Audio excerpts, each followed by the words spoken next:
God. Halo semuanya. Sorry banget, banget. Gue baru bisa bikin episode yang benar-benar perdana banget di bulan Juni ini. Wow, di awal bulan Juni ini ada apa guys? Ada semangat apa yang bisa membuat saya membuat podcast? Sebenarnya kayak nggak ada eh, pemicu utama ya.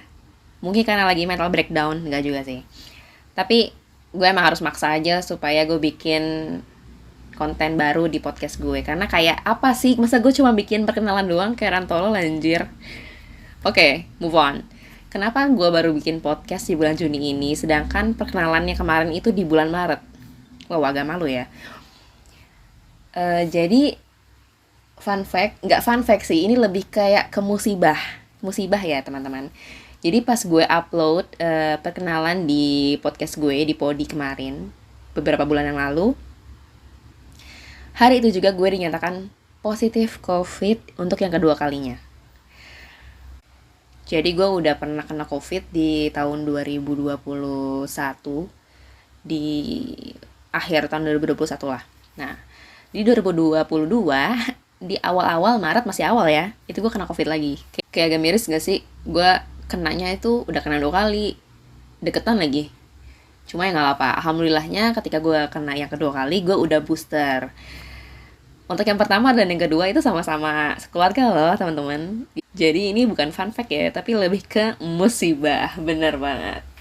Oke, jadi gue mau cross check itu aja. Dan ketika gue sudah sembuh COVID yang kedua kali, ada berbagai macam alasan gak tuh yang bisa gue jadikan alasan kenapa gue gak bikin podcast beberapa bulan ini gitu. Yang pertama, gue punya beberapa kepentingan yang harus gue jalani dalam beberapa bulan ini dan dalam beberapa tahun terakhir sebenarnya, yaitu adalah gue bekerja dan berkuliah gitu. Jadi ada pekerjaan dan pendidikan yang harus gue jalani setiap harinya. Itu adalah alasan utama dimana gue nggak bisa membuat sebuah podcast ya. Itu sebenarnya alasan banget sih. Masa gue nggak punya waktu kosong, bohong banget gak sih? Cuman ya itu adalah salah satu alasan gue. Terus sebenarnya gue tuh udah beberapa kali record konten-konten untuk podcast gue ini di Podi. Cuman setelah gue pikir-pikir kayaknya kayaknya ini nggak oke deh, ini nggak klik deh menurut gue gitu kan, kayak meh gitulah. Jadinya tuh nggak gue post gitu, menurutku tuh nggak cocok untuk gue post di Podi gitu. Sebenarnya kan untuk belajar itu apa aja ya, cuman gue ngerasa nggak oke gitu. Sampai akhirnya nggak berasa tuh sekarang Juni. Oh Tuhan, apa yang kulakukan selama ini? Oke, akhirnya gue maksa diri gue sendiri. Oh, lu harus bikin, lu nggak malu isi podcast lu cuma perkenalan doang gitu. Akhirnya saya record deh sekarang, gitu ceritanya sih. Sedikit backstory, beberapa bulan terakhir kenapa saya tiba-tiba menghilang nih, tidak bikin konten lagi ya. Alasan utamanya sih adalah malas, itu saja. Oke, jadi kali ini gue tuh mau cerita tentang hidup gue deh. Tentang hidup gue ya. Yuk kita lebih dekat lagi kepada sosok yang bernama Odi gitu. Sosok gak tuh anjing? Oke, kalian tuh pernah dengar gak sih kalau misalnya menurut orang-orang atau kayak guru kalian deh, biasanya suka bilang kalau misalnya pas di SMP tuh masa-masa anak-anak mencari jati diri. Ya gak sih? Kalau orang tua tuh biasanya anak SMP tuh, kamu pas SMP, kamu lagi bandel-bandelnya mencari jati diri, kayak gitu. Dimana pas masa-masa tersebut kita sebagai anak itu katanya sedang mengeksplor banyak-banyak hal baru untuk mencari siapa kita dan apa yang kita mau dan apa yang kita inginkan gitu, apa yang kita suka. Ternyata hal tersebut tuh nggak berlaku loh buat gue.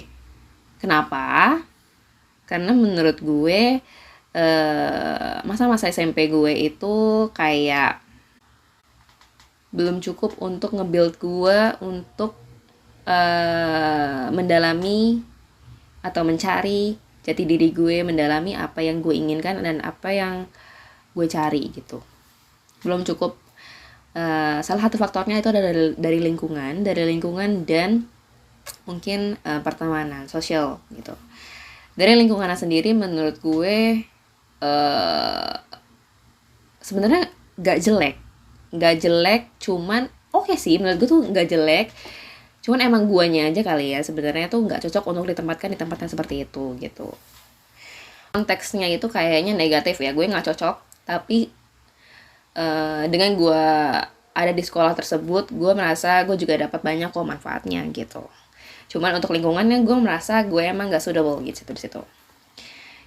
Dan kedua, socialize gue tuh kayaknya di situ kurang parah, mentok. Masa-masa SMP gue itu seperti bukan gue. Gue itu kayak di situ tuh pendiam mampus, parah. Gue pendiam. Kalau menurut orang-orang mungkin gue nggak sependiam yang gimana banget. Cuman di SMP tuh gue merasa banget kalau kepercayaan diri gue tuh menurun.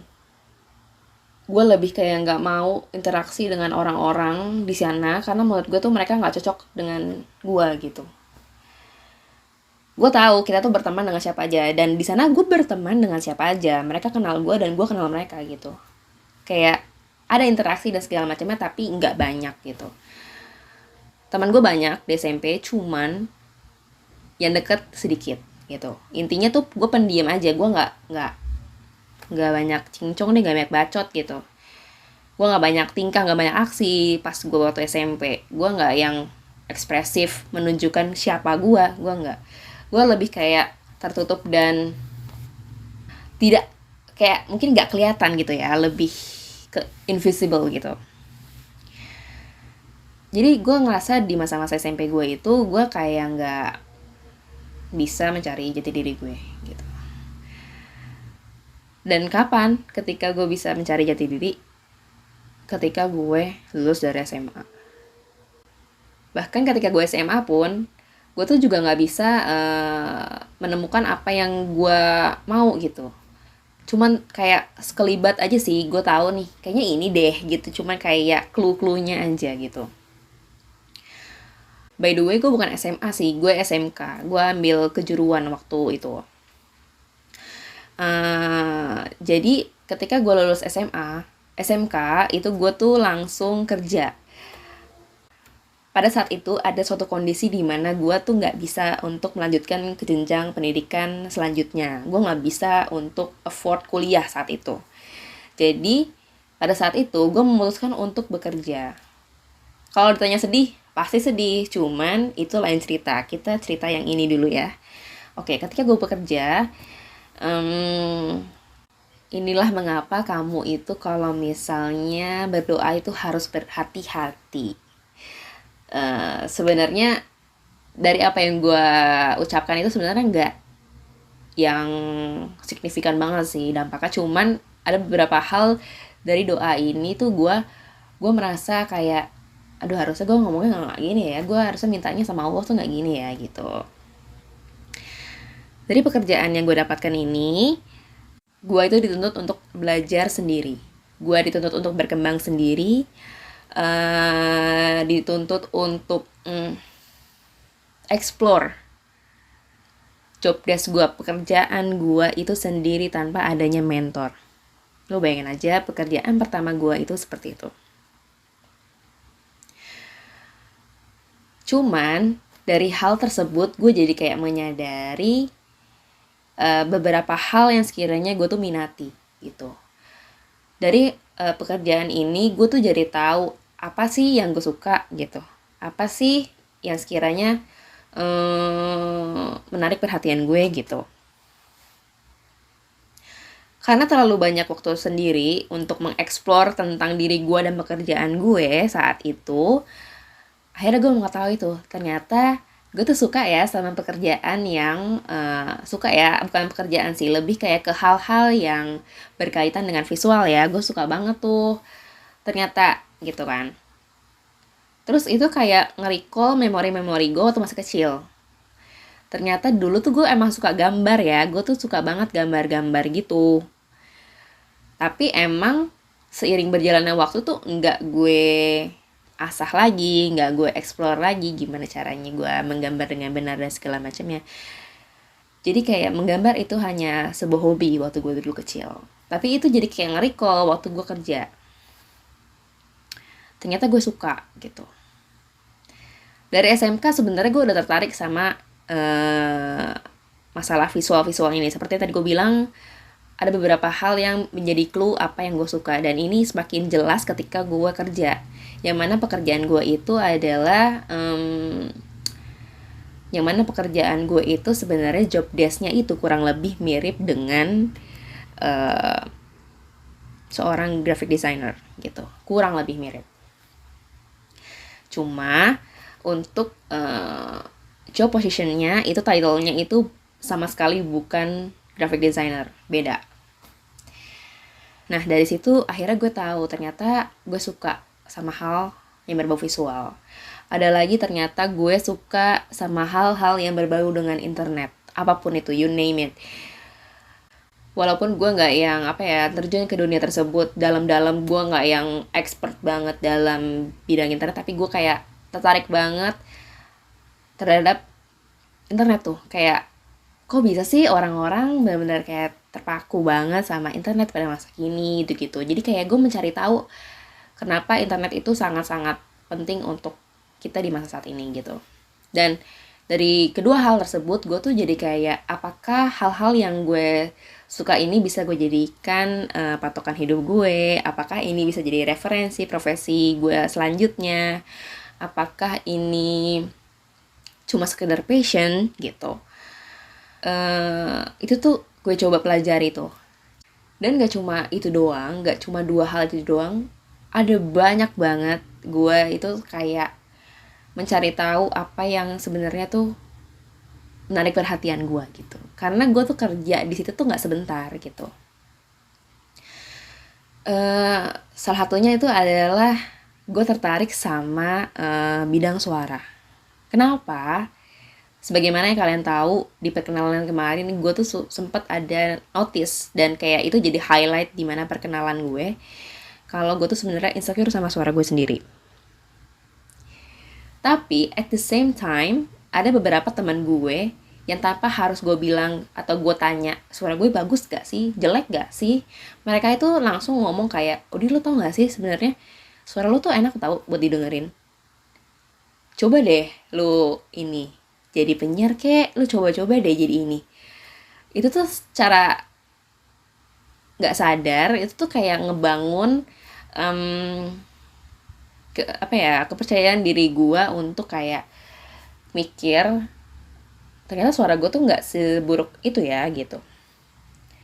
Dan bikin gue tertarik banget sama dunia suara. Makin tertarik. Kenapa gue bilang makin tertarik? Karena sebelumnya juga gue tuh kayak selalu questioning gitu, wondering kayak kok bisa ya film-film kartun itu, walaupun kan kartun itu tidak nyata ya, fiksi gitu, kok bisa sih mereka ada suara-suaranya dan itu tuh sangat-sangat menarik. Itu tuh kok bisa. Dari dulu tuh ternyata gue udah kayak mempertanyakan hal-hal tersebut. Dan kayak misalnya film-film silat yang zaman-zaman dulu tuh, film-film Cina gitu, kok bisa sih mereka ngomong tapi tuh kok kayaknya nggak sinkron ya, beda gitu antara apa yang diucapkan sama yang ditayangkan. Itu tuh mulutnya tuh nggak sinkron, tapi itu yang mereka katakan gitu. Ternyata gue baru mengenal istilah yang namanya dubber dulu waktu SD gitu. Dari situ tuh gue kayak, oh gue makin tertarik nih dalam bidang suara. Gue pengen nyoba jadi voice talent, gue pengen nyoba tuh jadi penyiar radio, juga pengen nyoba jadi dubber gitu.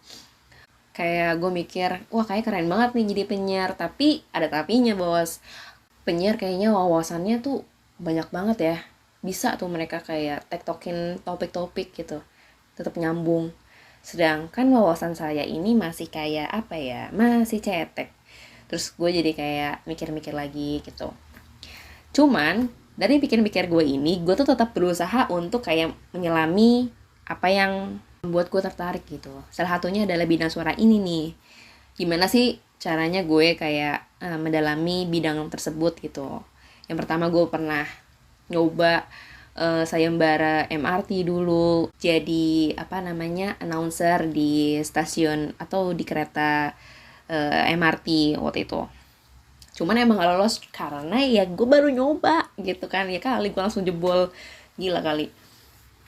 Terus ya ini salah satu medianya adalah gue membuat podcast ini adalah salah satu cara gue untuk belajar mendalami gimana sih cara public speaking yang benar, gimana sih cara mencari materi-materi yang sekiranya seru untuk dibahas, terus gimana caranya gue bisa menghandle kegugupan gue, kenervosan gue untuk berbicara dengan banyak orang.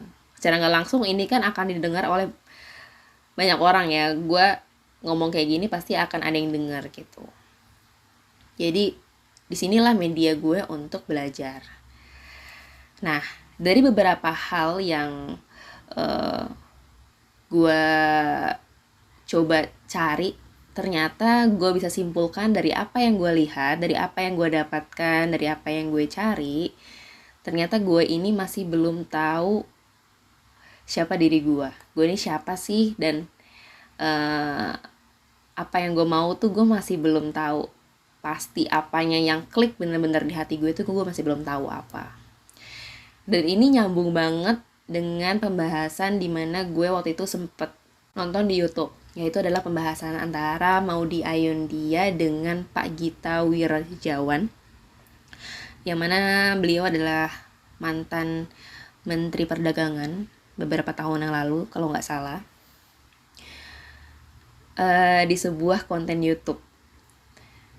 Mereka berdua membicarakan mengenai salah satu topik.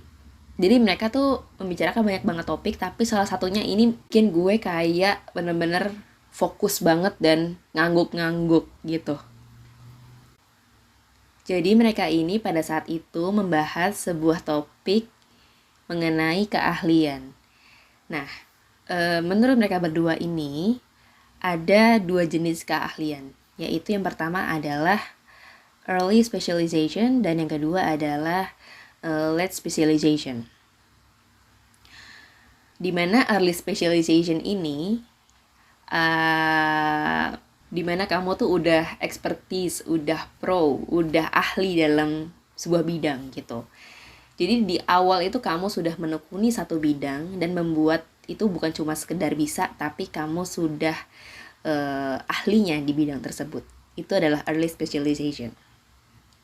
Namun ada lagi yang namanya late specialization, dimana late specialization ini adalah ketika kamu mencari berbagai macam bidang, bukan mencari tapi lebih kayak mempelajari berbagai macam bidang yang menurut kamu tertarik ataupun kamu tidak tertarik tapi kamu terlanjur terjun dan mau gak mau kamu pelajari. Dan bidang itu gak cuma satu, ada banyak, multidimensional. Dan kamu mempelajari bidang-bidang tersebut itu dalam kapasitas yang berbeda-beda, dalam kedalaman yang berbeda-beda juga gitu. Entah kamu mempelajari bidang A itu cuma 5%, atau kamu mempelajari bidang B itu 50%, C 20%, itu beda-beda. Yang mana nanti dalam late specialization lo itu bakalan mempelajari banyak sekali bidang, namun lo itu bukan nggak akan ya, tapi lebih kayak bukan sebagai orang yang ahli pada bidang-bidang tersebut. Nah, dari sini itu ketika gue menonton tayangan tersebut, konten tersebut, dan mendengarkan apa yang mereka bicarakan, gue langsung kayak ting gitu di otak gue. Kayak, oh oke, jadi ini ya selama ini gue pikirkan gitu. Ternyata apa yang gue pikirkan selama ini ternyata itu ada teorinya. Gue baru tahu sekarang gitu. Gue selalu kayak mikir kenapa sih gue tuh kayak gak bisa ahli dalam satu hal gitu. Kenapa gue selalu coba explore dan selalu cari-cari terus gitu. Kalau misalnya gue berkaca pada diri gue sendiri, gue tuh sebenarnya emang orangnya itu adalah orang yang bosenan, gampang banget bosen. Gue tuh gak bisa banget sama hal yang konstan gitu. Gue gak bisa terpaku pada satu hal. Jadi gue tuh suka banget mencari segala hal, sesuatu yang baru. Dan dari penjelasan atau pembahasan yang mereka bahas di konten tersebut, gue jadi kayak oke, berarti gue ini adalah mengambil pemahaman ideologi late specialization. Jadi gue ini adalah seorang late specializer gitu. Dari apa yang gue rasakan sebagai seorang late specializer itu adalah gimana hal-hal yang gue pelajari ini adalah sebuah kayak ads aja, kayak tambahan untuk menambah kedalaman dalam berpikir gue aja gitu. Jadi untuk menambah wawasan gue aja, yang mana mungkin nanti dalam seiring berjalannya waktu, dari apa yang gue pelajari mungkin ada salah satu hal yang bikin gue benar-benar nyaman dan sangat-sangat tertarik, nyambung dan klik sama hati gue, dimana nanti hal tersebut atau bidang tersebut akan gue jadikan sebagai keahlian gue atau specialization gue. Dan hal tersebut dan bidang tersebut itu masih belum gue temui saat ini. Gue masih belum tahu apa yang gue cari sekarang gitu. Jadi nanti mungkin akan kita lihat ke depannya seperti apa gitu sih. Jadi menurut gue ini bukan berarti gue ngomongin early atau late itu yang mana yang paling bagus ya, nggak ada. Itu kayak tergantung lu nya aja seperti apa.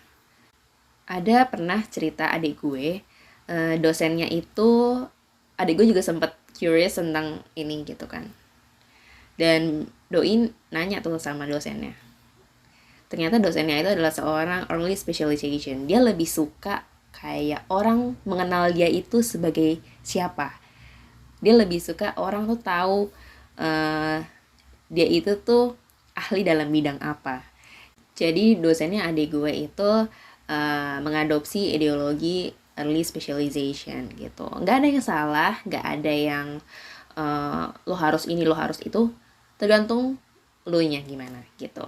Dan menurut gue buat lo yang sampai saat ini, sampai detik ini masih belum tahu apa sih yang lo cari, apa sih yang bisa lo jadikan specialization, kayak lo tuh hebat dalam bidang apa sih, lo tuh apa sih kemampuan yang paling on point gitu untuk lo tuh apa sih, dan belum ketemu sampai saat ini, that is totally fine, oke banget, karena sampai saat ini pun gue juga belum tahu nih gue ini akan jadi apa nanti gitu.